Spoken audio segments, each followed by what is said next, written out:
چطوری مارکوس؟ چرا کم پیدایی؟ رابرت، من مرد عنکبوتیم. چی؟ میشه یه دقیقه صبر کن؟ نه نباخ.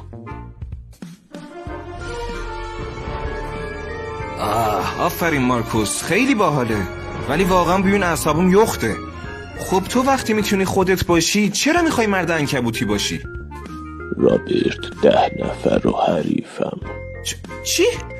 منظورتو نمیفهمم مارکوس. در شبی که گذشت یه اتفاق لحظه. عجیب و غریب افتاد تو هی صبر کن، چی کار میخوای بکنی؟ بارسلونا رو شاپالاخ. هی نه صبر کن مارکوس، صبر کن. هی چی کار داری میکنی؟ چرا مردمو میزنی؟ این بنده خدا که اصلا کاری به ما نداشت، گناه داره.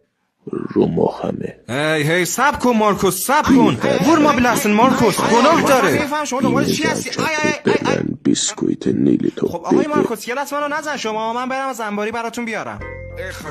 مارکوس ازش عذرخواهی کن. معذرت. خدای من. باید برم، مردم نیویورک در خطرن. نه مارکوس، هیچ اتفاقی تو نیویورک نیفتاده.